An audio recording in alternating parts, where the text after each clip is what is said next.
গত বছর পর্যন্ত আমি মনে করতাম আমি মিলেনিয়াল জেনারেশনের অংশ, বাট গত কয়েক মাস আগে গুগলে সার্চ দিয়ে জানতে পারছি আমি জেনজি। সাধারণ মানুষ ওই জায়গায় পৌঁছায় গেছিল যে এই সরকারটাকে ফেলাই দিতে হবে, বাকি যা হওয়ার হোক, বাকি সব পরে দেখা যাবে, আগে শেখ হাসিনারে ফেলাই। আমরা সামনের যে বাংলাদেশটা গড়তে চাই, সেই বাংলাদেশটা যাতে পুরনো বাংলাদেশের পুনরাবৃত্তি না হয়, এটাই আসলে আমাদের নিশ্চিত করতে হবে। শেখ হাসিনা পড়ে গেছে, এখানে তো নিশ্চয়ই কেকের পিসটা খাওয়ার জন্য প্রচুর মানুষ রেডি হয়ে আছে, তাই না? আমাদের এই যাত্রাটা কিন্তু চলবে যতদিন পর্যন্ত না আমরা একটা নতুন বাংলাদেশের মধ্যে প্রবেশ করতে পারবো। আমাদের সংগ্রাম শেষ হয় নাই, সংগ্রাম আরো বহুদূর, আরো অনেক দূর যেতে হবে একসাথে।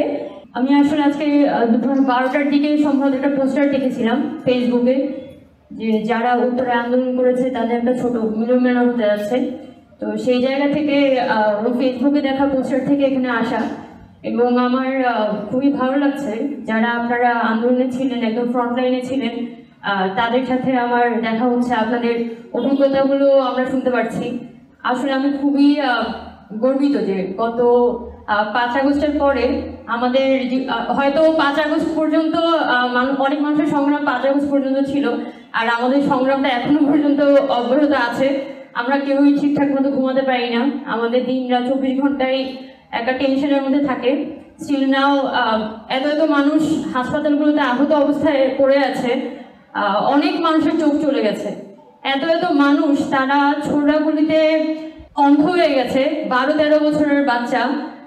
এগুলো আসলে নেওয়া যায় না, এবং এখনো পর্যন্ত কিন্তু আমরা গভর্নমেন্টের পক্ষ থেকে কোনো প্রপার ব্যবস্থা দেখতে পাচ্ছি না ট্রিটমেন্টের, যেটা আসলে সবথেকে দুঃখজনক।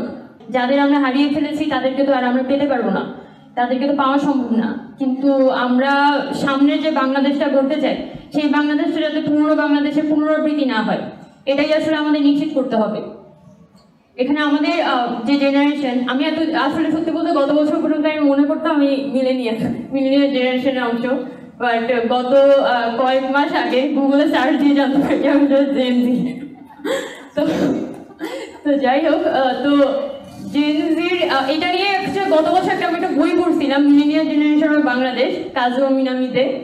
তো বইটা পড়তে গিয়ে কাজু মিনামিতে হচ্ছে বিভিন্ন জেনারেশনগুলোর মানে কেন বিভিন্ন জেনারেশনগুলোকে আসলে বিভিন্ন নামে ভাগ করা হয় সেটার একটা উদাহরণ দিচ্ছিল, সেটার বর্ণনা দিচ্ছিল।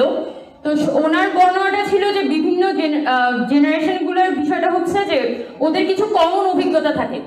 যেমন আমাদের আব্বাদের ছিল আসলে 1971 সালে মুক্তিযুদ্ধ, তাদের একটা কমন অভিজ্ঞতা ছিল, এবং এটার পরবর্তীতে 75 সালে শেখ মুজিবকে তার পরিবার সহ হত্যা করা হয়েছে, এবং একটা রাজনৈতিক পট পরিবর্তন কিন্তু তারা দেখেছে, এবং পুরো বাংলাদেশ কিন্তু সেটা ফেস করেছে। আবার 1990 সালে যখন এরশাদ সরকারের পতন হয়, এটার পরবর্তী সময়ে বাংলাদেশে যেটা বলা হয় যে গণতন্ত্রের পুনর্যাত্রা শুরু হয়। তো সেটার হাত ধরে কিন্তু মিলেনিয়াল জেনারেশন যেটা, তাদের কিন্তু একটা কমন অভিজ্ঞতা হয়। আমাদের যে জেনারেশনটা, এটার নাম হচ্ছে জেনজি, কারণ আমরা 2000 পরবর্তী সময়ে আমরা একটা টেকনোলজিক্যাল যুগে পা রেখেছি, এবং এই জেনারেশনের একটা বড় ডিফারেন্স হচ্ছে আগের জেনারেশনগুলোর সাথে, যে আমাদের কোনো কমন অভিজ্ঞতা নেই। যেটা হচ্ছে একটা স্কুলের বাচ্চা, ধরেন একটা মিডল ক্লাস যে স্টুডেন্টটা, তার যে ধরনের সামাজিক জীবনযাপন আর একটা শ্রমিকের যে সামাজিক জীবনযাপন, তারা কিন্তু কোনো কমন অভিজ্ঞতার মধ্যে দিয়ে যায় না। তারা একদম জন্ম থেকে মৃত্যু পর্যন্তই কিন্তু একটা বিভেদের মধ্য দিয়ে যায়, এবং তাদের পরস্পরের মধ্যে কিন্তু কোনো যোগাযোগ নাই।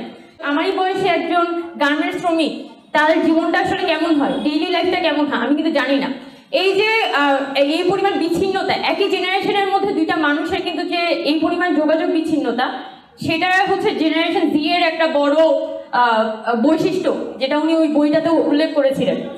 18 জুলাই থেকে যখন মূলত সাধারণ মানুষ রাস্তায় নেমে আসে, ওই দিন আমি এই জিনিসটা রিয়েলাইজ করি যে আমাদের ওই বাধাটা ভেঙে গেছে। আমাদের যে একটা কমন অভিজ্ঞতাটা বাংলাদেশের মধ্যে অ্যাবসেন্ট ছিল, এবং আমরা প্রায় 20 বছর ধরে দেখেছি যে দেশের মধ্যে উন্নয়ন হচ্ছে, ব্রিজ হচ্ছে, কালভার্ট হচ্ছে, নানান ধরনের একটা আওয়ামী লীগের মুক্তিযুদ্ধ কেন্দ্রিক একটা হেজিমনি, এবং এটা আনডিফিটেড। বাট যেদিন 18 জুলাই, যেদিন আসলে গুলি করে নির্বিচারে স্টুডেন্টদেরকে মেরে ফেলা হলো, এই উত্তরার খবর আমি পেয়েছিলাম যে এখানে গণহারে স্টুডেন্টদেরকে মেরে ফেলা হয়েছিল। এটার পরে আমি এই জিনিসটা রিয়েলাইজ করতে পারি যে বাংলাদেশে আসলে এই আওয়ামী লীগের হেজিমনি, এটা মুহূর্তের মধ্যে এটা ঝুরঝুর করে আসলে সেটার হাত ধরে যে মানুষ যখন রিয়েলাইজ করলো যে এই সরকারকে যদি সে রাখে সে আর কোনোভাবে নিরাপদ না, এবং এটার পরের স্টেপ আসলে শুধুমাত্র নর্থ কোরিয়া হওয়া, এটা ছাড়া আমার আর কোনো সামনের গতি নাই। তো যদি আমি নর্থ কোরিয়া হইতে না চাই তাহলে আমার যেটা করতে হবে যে এই সরকারকে ফেলে দিতে হবে। এবং আমি আমার ছোট বুদ্ধি দিয়ে এটাই বুঝি যে সাধারণ মানুষ ওই জায়গায় পৌঁছায় গেছিল যে এই সরকারটাকে ফেলাই দিতে হবে, বাকি যা হওয়ার হোক, বাকি সব পরে দেখা যাবে, আগে শেখ হাসিনারে ফেলাই, যেটা আপনার কথাতেও আই গেস খুব স্পষ্ট হয়েছে। তো এইটা হচ্ছে ধরেন আমার গণঅভ্যুত্থানের রিয়েলাইজেশন।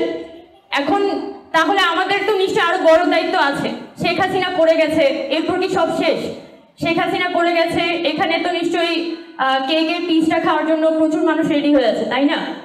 তো ওই কেকের পিস এটা হয় যে কোনো গণঅভ্যুত্থান, যে কোনো সংগ্রামের ফলাফলটা কারো না কারো ভাগে যায়, কিন্তু এটা কোন দিকে যাবে কোন দিকে যাবে না এটা আসলে জনগণ যদি চায় সে কিন্তু ডিসাইড করতে পারে। এবং এখনো পর্যন্ত কিন্তু আমাদের জনগণের হাতে একটা বড় ধরনের ক্ষমতা আছে। জনগণ চাইলে যে কোনো কিছু ডিসাইড করতে পারে, জনগণ চাইলে যে কোনো ধরনের চাপ প্রয়োগ করতে পারে, এবং এটা একটা সুবর্ণ সময়। তো আমার শুধু একটাই কথা থাকবে যে এই সময়টা, এই নতুন বাংলাদেশটা আমরা কিভাবে করে নির্মাণ করতে চাই সেটা নিয়ে আমাদের আরো বেশি ভোকাল হওয়া উচিত, আমাদের আরো বেশি ভাবা উচিত। আমাদের গণঅভ্যুত্থানের কিন্তু এখনো পর্যন্ত শেষ হয় নাই। আমাদের এই যাত্রাটা কিন্তু চলবে যতদিন পর্যন্ত না আমরা একটা নতুন বাংলাদেশের মধ্যে প্রবেশ করতে পারবো, ততদিন পর্যন্ত চলবে। আমাদের রাস্তাগুলোর মধ্যে যে চাঁদাবাজি চলে সেটা যদি বন্ধ না হয়, আমাদের বিচার ব্যবস্থা যদি ঠিক না হয়, আমাদের যদি আইন ব্যবস্থা ঠিক না হয়, আমাদের যদি সরকার ঠিক না হয়, নির্বাচন ব্যবস্থা ঠিক না হয়, তাহলে কিন্তু কোনো কিছুই দিন শেষে সবকিছুই ব্যর্থ হবে। তো এটা জনগণের দায়িত্ব, জনগণের গণঅভ্যুত্থান পরবর্তী সময়ের দায়িত্ব এই জায়গাগুলো নিশ্চিত করা, এই জবাবদিহিতাগুলো নিশ্চিত করা। এবং আমি সবার কাছেই অনুরোধ করব যে সদা সতর্ক থাকবেন। আমাদের সংগ্রাম শেষ হয় নাই, সংগ্রাম আরো বহুদূর, আরো অনেক দূর যেতে হবে একসাথে। আশা করব যে সবাই আমরা একসাথে পথ চলতে পারবো আরো বহুদিন।